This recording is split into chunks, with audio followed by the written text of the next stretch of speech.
Hello everyone, welcome है आप सभी का मेरे इस यूट्यूब चैनल पर। आज मैं आप सभी के सामने एक नए टॉपिक के साथ प्रेजेंट हूँ, जिस टॉपिक का नाम है डायबिटीज़ मेलाइटस।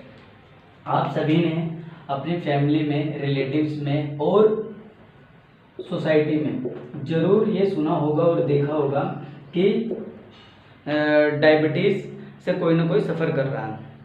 तो आज उसी टॉपिक को मैं डिस्कस करने के लिए जा रहा हूँ एक इजी कंटेंट के साथ और ज़्यादा से ज़्यादा इंफॉर्मेशन के साथ। तो टॉपिक को स्टार्ट करने से पहले मैं आप सभी से एक बात कहना चाहूँगा कि अगर आपने मेरे इस यूट्यूब चैनल को सब्सक्राइब नहीं किया है तो प्लीज़ आप सब्सक्राइब कर लें, जिससे कि मेरी जो भी वीडियो आए वो आप तक पहुँच सके। तो स्टार्ट करते हैं हम अपने टॉपिक को, डायबिटीज़ मेलाइटस। पहले तो हम इसकी डेफिनेशन देखते हैं कि डायबिटीज़ मेलाइटस एक्चुअली है क्या।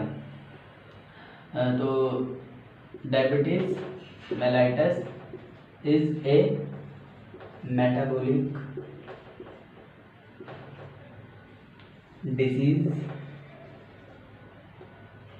in which high blood sugar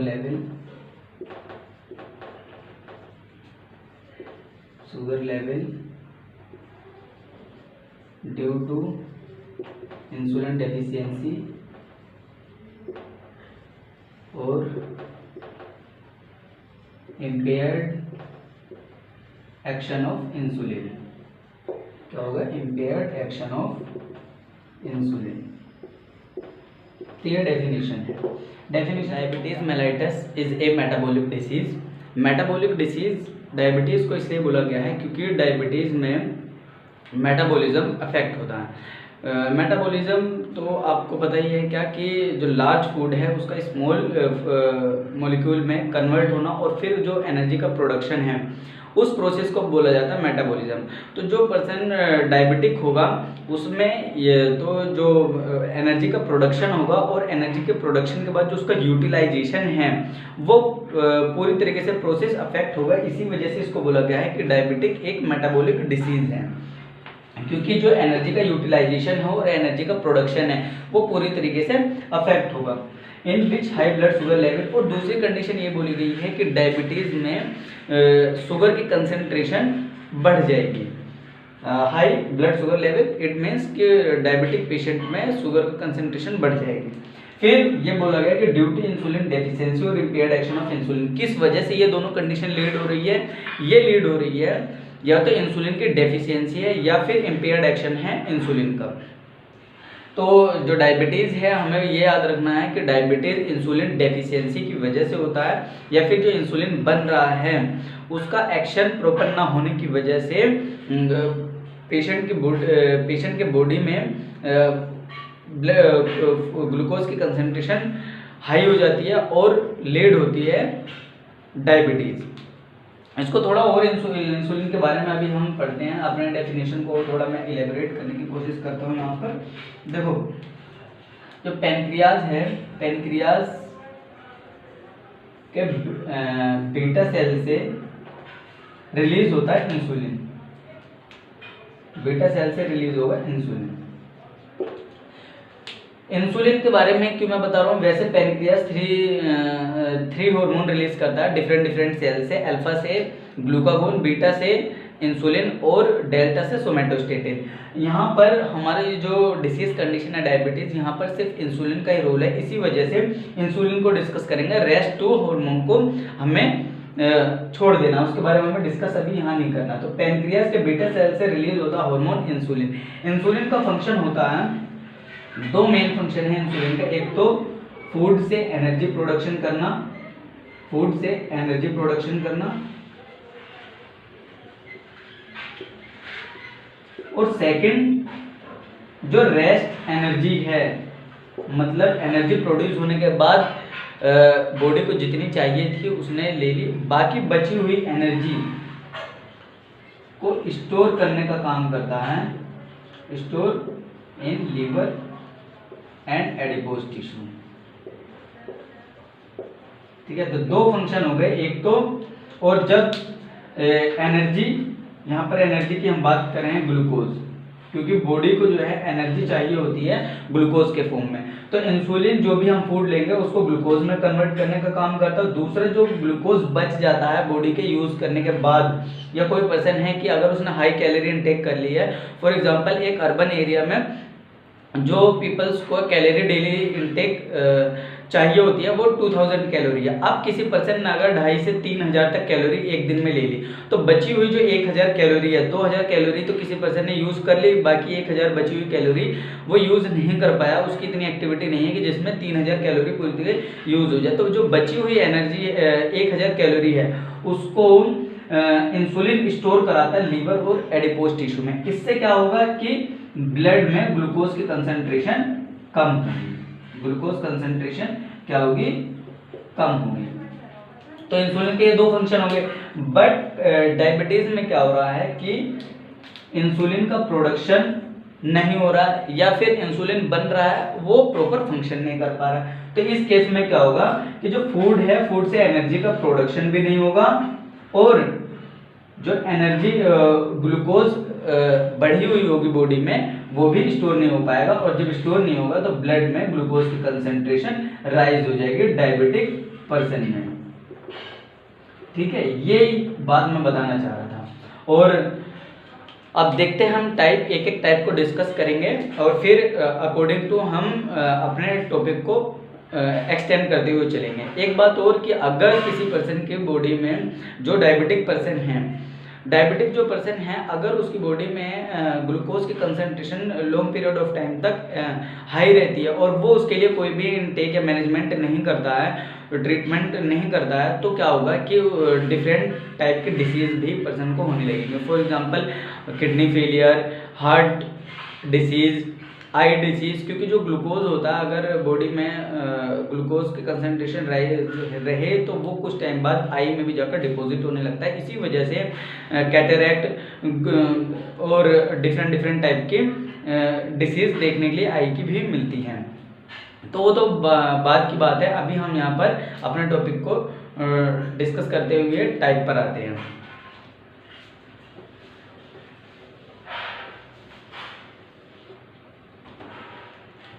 तो डायबिटीज के मेनली जो टाइप हैं वो है type 1, type 2 diabetes mellitus, gestational diabetes mellitus और pre diabetic mellitus.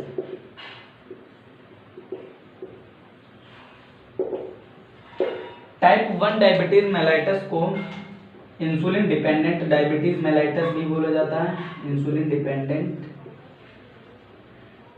Diabetes mellitus भी बोलते हैं। और जो टाइप 2 है इसका अदर नेम है non insulin dependent diabetes mellitus.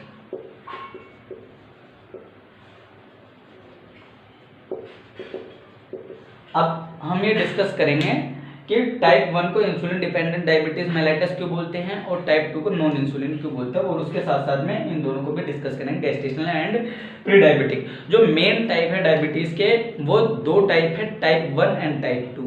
और हम ये भी बोल सकते हैं कि insulin dependent diabetes mellitus and non insulin dependent diabetes mellitus are the main type of diabetes mellitus.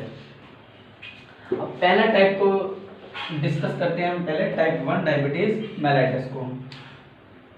Type 1 diabetes mellitus का जो इंसिडेंस रेट है वो 5 to 10% है। जितने भी डायबिटिक पर्सन होते हैं उनमें 5 to 10% type 1 diabetes mellitus present होगा। ये प्रेजेंट होता है इन चिल्ड्रन, जो छोटे बच्चे होते हैं उनमें जो डायबिटीज पाया जाता है वो टाइप 1 डायबिटीज मेलाइटस होता है। इसके कोज की अगर हम बात करें तो कोज क्या है टाइप 1 का, वो है ऑटो इम्यून।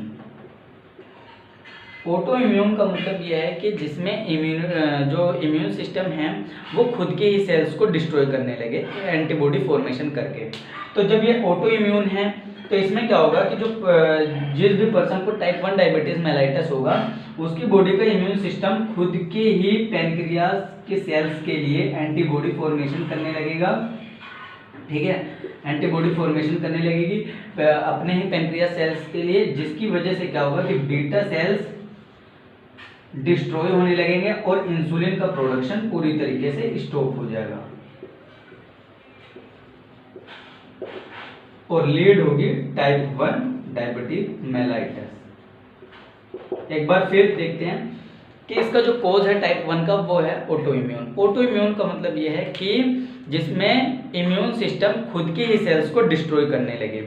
अब जो जिन भी 5 to 10% जो चिल्ड्रन हैं और पीपल हैं जिनमें टाइप 1 डायबिटीज मेलाइटस प्रेजेंट हैं, उनकी जो बॉडी का इम्यून सिस्टम है वो खुद के ही पैनक्रियास सेल्स के लिए एंटीबॉडी फॉर्मेशन करने लगेगा, क्योंकि मैंने बताया था अभी आपको डेफिनेशन में कि पैनक्रियास की जो सेल्स होती हैं बीटा सेल्स वही इंसुलिन प्रोडक्शन करती हैं। तो इसमें क्या होगा कि जो पर्सन का इम्यून सिस्टम है वो खुद के ही पैनक्रियास के लिए एंटीबॉडी फॉर्मेशन करने लगेंगी और ये जो एंटीबॉडी है ये पैनक्रियाटिक सेल्स को डिस्ट्रॉय करने लगेगी। कौन सी पैनक्रियाटिक सेल्स को डिस्ट्रॉय करेगी? बीटा सेल्स को। जब बीटा सेल्स पूरी तरीके से डैमेज हो जाएंगी और डिस्ट्रॉय हो जाएंगी तो उनकी वजह से इंसुलिन का प्रोडक्शन पूरी तरीके से स्टॉप हो जाएगा और टाइप 1 डायबिटीज मेलाइटस लीड होगा। यहीं पर एक पॉइंट मैं और ऐड करना चाहूँगा कि जिन भी पर्सन को टाइप 1 डायबिटीज मेलाइटस होता है उनका वेट लॉस होता है, लॉस बॉडी वेट। अब यहीं पर देखते हैं, इसी बातों को अभी मैं थोड़ा और कंटिन्यू कर रहा हूँ। मैंने एक पॉइंट ऐड और किया क्या कि जिन भी पर्सन में टाइप 1 डायबिटीज मेलाइटस होगा उनका बॉडी वेट लॉस होगा। बॉडी वेट लॉस क्यों होगा? क्योंकि देखो मैंने अभी ये डेफिनेशन में आपको बताया था कि इंसुलिन के 2 फंक्शन होते हैं। एक तो जो भी हम फूड कंज्यूम करते हैं उससे एनर्जी का प्रोडक्शन करना और ग्लूकोज का प्रोडक्शन करना, क्योंकि हमारी बॉडी को एनर्जी चाहिए होती है ग्लूकोज के फॉर्म में। दूसरा ये है कि जो बची हुई ग्लूकोज है या फिर जो ज़्यादा ग्लूकोज हमारी बॉडी के अंदर कैलोरी के फॉर्म में चली जाती है उसको स्टोर कराना। अब यहाँ पर क्या है कि फॉर एग्जांपल अब जो भी फूड खाएंगे हम तो इंसुलिन टाइप 1 वाले पेशेंट में क्या है कि इंसुलिन का प्रोडक्शन ही नहीं है। तो जब इंसुलिन का प्रोडक्शन नहीं है, तो जब इंसुलिन का प्रोडक्शन पूरी तरीके से सीज है, तो जब पर्सन फूड लेगा तो इससे एनर्जी फॉर्मेशन नहीं करा पाएगा इंसुलिन। टाइप 1 की मैं बात कर रहा हूँ कि जब इंसुलिन का प्रोडक्शन नहीं होगा इनकी बॉडी में, तो जब ये कोई भी फूड लेगा तो इसकी बॉडी उस फूड से एनर्जी का प्रोडक्शन नहीं कर पाएगी। और जब एनर्जी का प्रोडक्शन नहीं होगा तो बॉडी क्या करेगी कि फैट एंड प्रोटीन इनका डाइजेशन करेगी और फिर एनर्जी का प्रोडक्शन करेगी। जब fat and protein break down से एनर्जी बनेगी तो इससे क्या होगा? बॉडी वेट लॉस होगा। इसी वजह से जो टाइप 1 डायबिटिक मेलाइटस के पेशेंट होते हैं उनका वेट इंक्रीज नहीं होता, उनका वेट डिक्रीज होता है। यही एक रीजन है कि उनकी बॉडी में इंसुलिन डेफिसिट होने की वजह से जो भी वो फूड लेते हैं, जो भी वो कैलोरी लेते हैं, उससे एनर्जी फॉर्मेशन नहीं हो पाती है और बॉडी को ऐसा लगता है कि पर्सन कुछ भी नहीं खा रहा है। तो वो क्या करेगी, जो उसके बॉडी में फैट और प्रोटीन है उनका डाइजेशन स्टार्ट कर देगी और जब फैट और प्रोटीन का डाइजेशन स्टार्ट होने लगेगा तो बॉडी वेट लॉस होने लगेगा। अब चलते हैं हम टाइप 2 पर।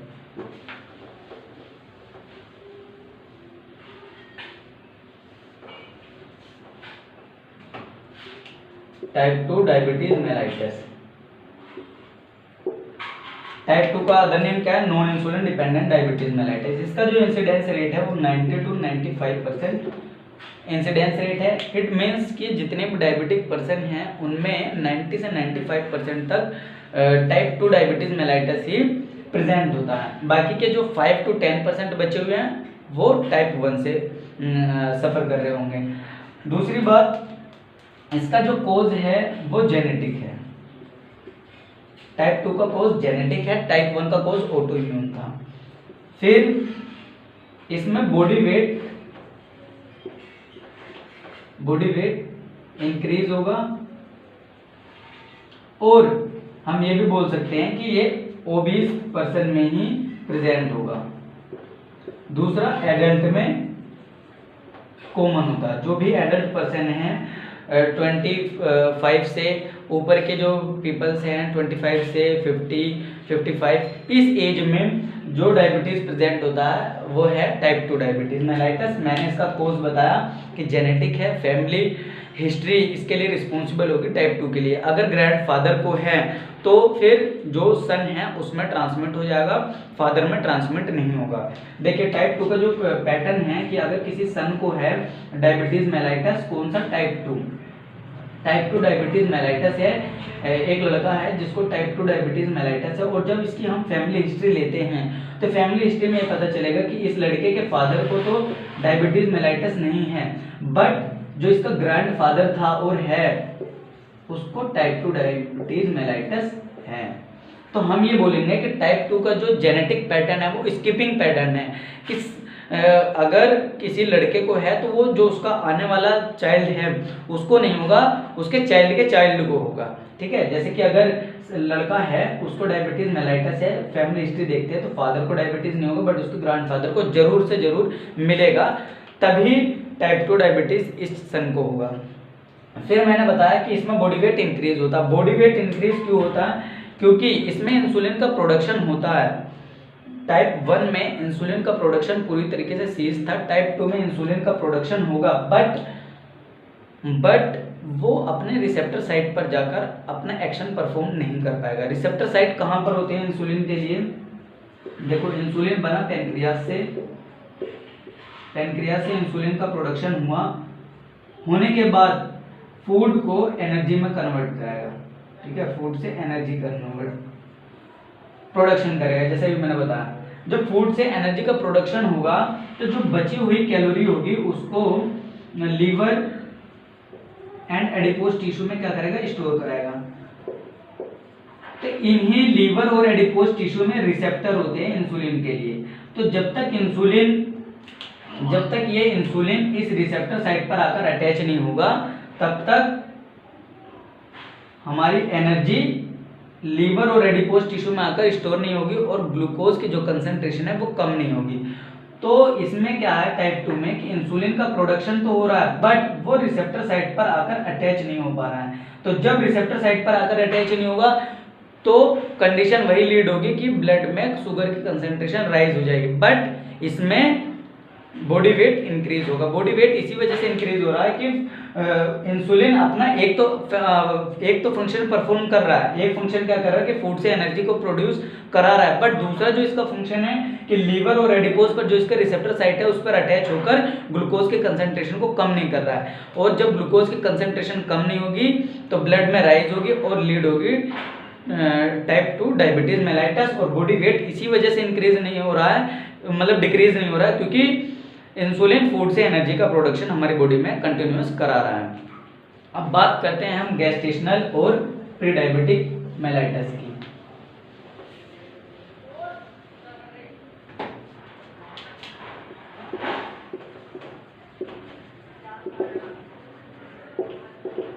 Gestational diabetes mellitus pregnant women में होता है। In pregnant women during 3rd trimester.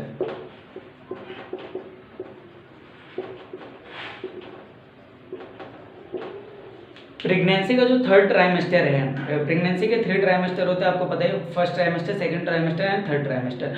तो 3rd ट्राइमेस्टर मतलब कि 28 से 40 वीक के बीच में अगर ब्लड में ग्लूकोज की कंसंट्रेशन राइज है प्रेग्नेंट वुमेन में, अगर 28 से 48 वीक का जो प्रेगनेंसी का टाइम है, इस वीक में ब्लड में ग्लूकोज की कंसंट्रेशन राइज हो रही है, तो हम बोलेंगे कि गैस्टेशनल डायबिटीज मेलाइटस है उस लेडी को। इसका जो कोज है वो हम मानते हैं कि प्लेसेंटा रिस्पॉन्सिबल होता है। प्लेसेंटा क्यों?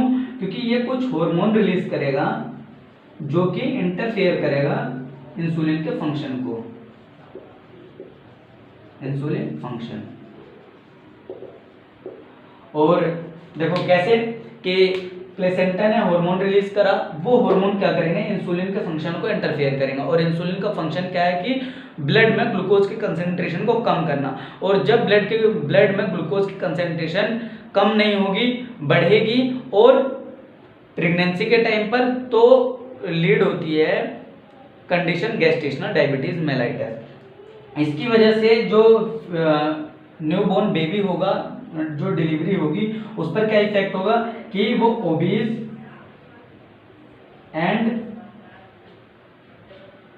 ओबीज होगा और डिफरेंट कंडीशन के साथ बच्चा डिलीवर होगा। Obese and different condition present in newborn. कुछ भी टाइप की उसमें प्रॉब्लम हो सकती है इस बॉडी वेट के इन ब्लड में ग्लूकोज की कंसेंट्रेशन राइज होने की वजह से। क्यों? क्योंकि ये जो ब्लड में ग्लूकोज, मदर के जो ब्लड में ग्लूकोज की कंसेंट्रेशन है, जब वो राइज होगी तो ब्लड ही फीटस में भी सप्लाई हो रहा है, और वही ब्लड जब फीटस में जाकर सप्लाई होगा तो बच्चे के वेट को इंक्रीज कर देगा, और जब बच्चे का वेट इंक्रीज होगा तो during delivery pregnancy complication present होगी। तो ये है गेस्टेशनल डायबिटीज के बारे में। ये जो गेस्टेशनल डायबिटीज मेलाइटस है ये सभी फीमेल में प्रेजेंट नहीं होता ड्यूरिंग प्रेगनेंसी। कुछ ही फीमेल होती हैं 5 से 10% जिनमें ये डायबिटीज देखने के लिए मिलेगा। और जो इसका कोज देखा गया वो है जेनेटिक गेस्टेशनल डायबिटीज मेलाइटस के लिए भी रिस्पॉन्सिबल होगा, और 5 to 10% फीमेल्स में ड्यूरिंग प्रेगनेंसी ये वाला डायबिटीज मिलता है। अब बात करते हैं हम प्री डायबिटिक मेलाइटस की। फोर्थ जो टाइप है मेरा वो है pre diabetic mellitus. Pre diabetic नाम से पता चल रहा है, प्री का मतलब हो गया बिफोर और डायबिटिक का मतलब डायबिटीज।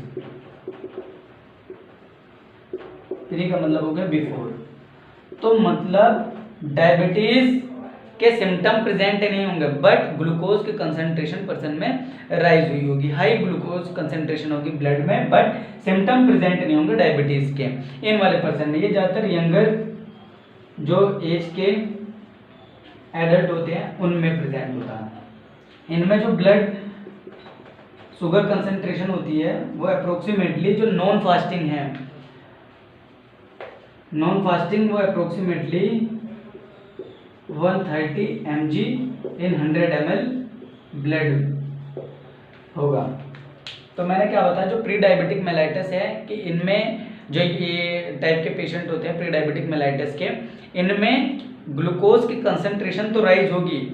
जब हम नॉन फास्टिंग पर ग्लूकोज की कंसंट्रेशन चेक करेंगे तो ऐसे पर्सन में अप्रोक्सीमेटली 130 mg ग्लूकोज कंसंट्रेशन देखने के लिए मिलेगी 100 ml में, बट इनमें जो है डायबिटिक जो सिम्टम है वो एब्सेंट होगा।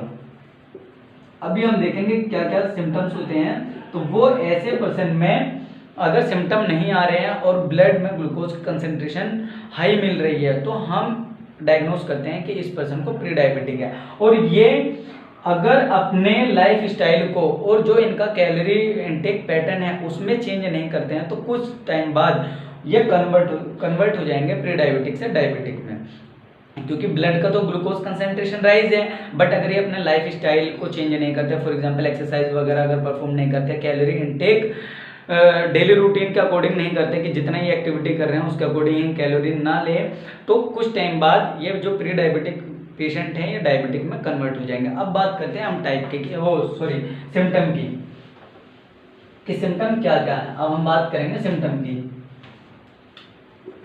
डायबिटीज मेलाइटिस की। तो जो डायबिटीज मेलाइटिस है इसमें 3 सिम्टम मेन है डायग्नोज करने के लिए डायबिटीज को: पोलीयूरिया, पोलीडिप्सिया एंड पोलीफेजिया।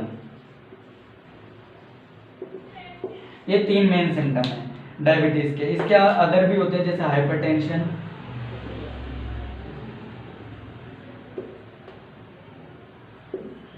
हाइपरटेंशन हो गया, डिलेड हीलिंग प्रोसेस,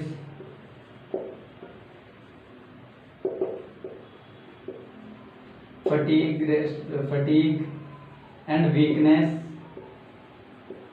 ये कुछ अदर भी सिम्टम होते हैं डायबिटीज के। अदर भी बहुत कुछ देखने के लिए मिलेंगे कि पर्सन में अगर काफ़ी लंबे समय से किसी पर्सन को डायबिटीज़ है और वो ट्रीटमेंट उसका सही नहीं चल रहा है, प्रॉपर ट्रीटमेंट वो नहीं ले रहा है, तो उसमें किडनी डिसीज़ हो सकती है, आई डिसीज़ हो सकती है, जैसे मैंने डेफिनेशन में बताया था आपको। हार्ट डिसीज़ देखने के लिए मिल सकता है, हार्ट अटैक, हार्ट फेलियर, ये सभी चीज़ें भी लीड हो सकती है डायबिटीज़ से। बट अगर वो प्रॉपर मैनेजमेंट कर रहा है और प्रॉपर ट्रीटमेंट ले रहा है तो ये जो फर्दर कॉम्प्लिकेशन होने वाली है, किडनी, हार्ट, स्ट्रोक वगैरह, तो ये सभी चीज़ें, इनका जो एक कॉम्प्लिकेशन होने का रिस्क है वो कम हो जाता है। जो मेन सिम्टम है डायबिटीज़ के वो हम यहाँ पे बात करेंगे, पोलीयूरिया, पोलीडिप्सिया एंड पोलीफेजिया।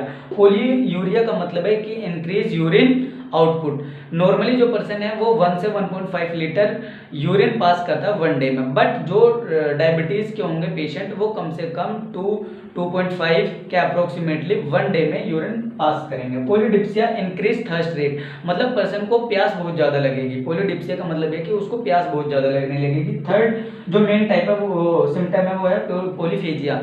पोलीफेजिया का मतलब ये होता है कि पर्सन में इंक्रीज हंगर रेट, उसको भूख बहुत ज़्यादा लगेगी। तो 3 सिम्टम क्या है डायबिटीज़ के, एक तो उसको प्यास बहुत ज़्यादा लगेगी, प्यास ज़्यादा लगने की वजह से वो पानी बहुत ज़्यादा पिएगा डायबिटिक पर्सन, और जब पानी ज़्यादा पिएगा तो यूरिनेशन भी ज़्यादा होगा।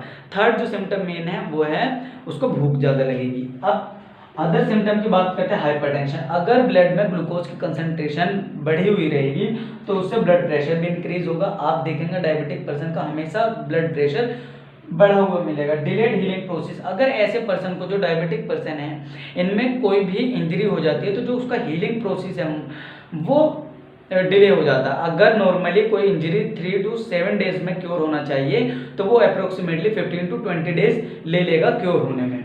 फिर है फटीग एंड वीकनेस। फटीग इस वजह से होगा क्योंकि बॉडी में ग्लूकोज की कंसंट्रेशन बढ़ रही है और इंसुलिन ना बनने की वजह से एनर्जी भी नहीं मिल पा रही है, तो फटीग फील करेगा। और वीकनेस मतलब जब एनर्जी का उसको प्रोडक्शन ही नहीं होगा पर्सन की बॉडी में जितना होना चाहिए, और ग्लूकोज की भी कंसंट्रेशन ब्लड में बढ़ी हुई है तो पर्सन वीक फील करने लगेगा। ठीक है, अब बात करते हैं हम इसके डायग्नोस्टिक एवेल्युएशन की। डायबिटीज का जो मेन कॉज है वो मैंने बता दिया कि टाइप 1 के लिए होता है ऑटो इम्यून और टाइप 2 के लिए है जेनेटिक। अब बात करते हैं हम असेसमेंट की। तो डायबिटीज को डायग्नोस करने के लिए ब्लड शुगर टेस्ट किया जाता है। ब्लड शुगर टेस्ट हम दो मेथड पर कर सकते हैं। एक तो फास्टिंग, मतलब पर्सन को हम ये बोल सकते हैं कि टेस्ट करने से 8 घंटे पहले उसको कुछ नहीं खाना है, और फिर हम टेस्ट करेंगे तो हम मेजर करके बता सकते हैं कि ब्लड में अगर शुगर की कंसंट्रेशन बढ़ी हुई है तो डायबिटीज़ है, अगर कम है और नॉर्मल है तो इसका मतलब डायबिटीज़ नहीं है। दूसरा जो मेथड है वो है नॉन फास्टिंग। नॉन फास्टिंग का मतलब ये है कि पर्सन ने कुछ खा रखा है, मतलब कुछ भी खाना वाना खाया उसने, और तब हम ब्लड में शुगर की कंसंट्रेशन को चेक कर रहे हैं तो उसको हम बोलते हैं non fasting blood sugar test. अगर बिना कुछ खाए पेशेंट में शुगर की कंसंट्रेशन को चेक करते हैं तो उसको बोलते हैं हम फास्टिंग ब्लड शुगर टेस्ट। और अगर पर्सन ने कुछ खा रखा है खाना, और या किसी भी टाइप का उसने कैलोरी इंटेक कर रखा है, और फिर हम उसकी बॉडी में शुगर की कंसंट्रेशन को चेक कर रहे हैं तो उसको हम बोलते हैं non fasting blood sugar test. अगर फास्टिंग पर 120 mg पर 100 ml से इंक्रीज है ग्लूकोज की कंसंट्रेशन तो हम डायग्नोस कर सकते हैं डायबिटीज है। क्या मैंने बताया कि अगर 120 mg पर डेसीलीटर से ज़्यादा है ग्लूकोज की कंसंट्रेशन तो हम बोल सकते हैं कि पर्सन को डायबिटीज है। ये फास्टिंग की बात कर रहा हूँ। नॉन फास्टिंग कि अगर पर्सन में 150 से ऊपर 150 mg से ऊपर ग्लूकोज की कंसंट्रेशन है 100 ml में तो हम डायग्नोस कर सकते हैं पर्सन को डायबिटीज है। फास्टिंग पर जो नॉर्मल ब्लड शुगर कंसंट्रेशन होना चाहिए वो 70 to 120 mg पर 100 ml होना चाहिए। और नॉन फास्टिंग पर मतलब अगर पर्सन ने कुछ खा रखा है और उसके बाद जो नॉर्मल ब्लड शुगर कंसंट्रेशन होनी चाहिए वो 130 to 140 mg इन 100 ml होना चाहिए। तो मैनेजमेंट भी इसका जो है टाइप के अकॉर्डिंग है, जैसे जैसे इसका टाइप है वैसे वैसे इसका मैनेजमेंट है। टाइप 1 के लिए जो इसका मैनेजमेंट है, टाइप 1 वाले पेशेंट को तो इंसुलिन ही लेना होता है, ठीक है, इंसुलिन और डाइटरी मैनेजमेंट। अगर किसी पर्सन को टाइप 1 डायबिटीज है तो उनको इंसुलिन लेना ही लेना है।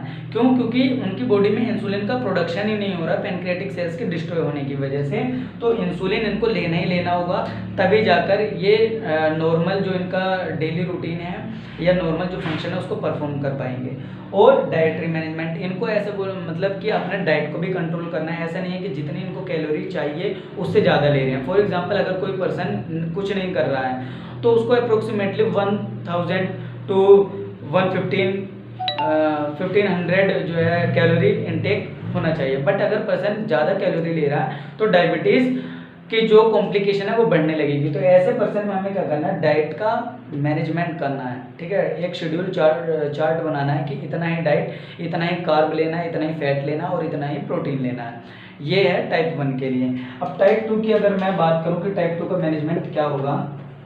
टाइप 2 जो पेशेंट होते हैं डायबिटिक मेलाइटिस के, उनमें क्या मैनेजमेंट होगा। उनमें हम पहले तो एक्सरसाइज एंड डाइटरी पैटर्न से इनका मैनेजमेंट करेंगे और फिर ओरल हाइपोग्लाइसेमिक ड्रग देंगे। ठीक है, फिर ओरल हाइपोग्लाइसेमिक, फिर ओरली इनमें हम हाइपोग्लाइसेमिक ड्रग देंगे। इनको जो है इंसुलिन इंजेक्शन की ज़रूरत नहीं होती, बट टाइप 1 को इंसुलिन की इंजेक्शन की ज़रूरत पड़ती है। वो मैंने बता दिया क्यों, क्योंकि इंसुलिन का प्रोडक्शन नहीं होता उनकी बॉडी में। टाइप 2 में ये है कि इंसुलिन को इनकी बॉडी में प्रोड्यूस हो रहा होता है, बट वो अपने रिसेप्टर पर जाकर एक्शन परफॉर्म नहीं कर पाता है। इसी वजह से इनको जो है हम ये बोल सकते हैं कि आप जो भी डाइट ले रहे हैं उसमें थोड़ा आप चेंज करें और ज़्यादा से ज़्यादा एक्सरसाइज करें। एक्सरसाइज से क्या होगा कि जो पर्सन कैलोरी लेगा, कार्बोहाइड्रेट, प्रोटीन, फैट लेगा फूड में, जो ये तीनों प्रेजेंट है मॉलिक्यूल, तो जब वो पर्सन लेगा तो जब एक्सरसाइज ये करेंगे तो ये सभी क्या है कि कैलोरी उसकी बॉडी में कम होने लगेंगे, उनका जो लेवल है वो कम होने लगेगा। तो एक तो ये है कि एक्सरसाइज से और डाइट से इंसुलिन का जो बढ़े हुए ग्लूकोज का कंसंट्रेशन है वो नॉर्मल होगा। दूसरी बात ये है कि इनमें हम ड्रग्स चलाएंगे हाइपोग्लाइसेमिक, इनमें इंसुलिन की ज़रूरत नहीं होती है। ड्रग्स भी कौन कौन सी है। मेटफॉर्मिन जो मोस्ट कॉमन और मोस्ट इंपोर्टेंट ड्रग है, मेटफॉर्मिन, या फिर ग्लिब्राइड, या हम चला सकते हैं सीटाग्लिप्टिन।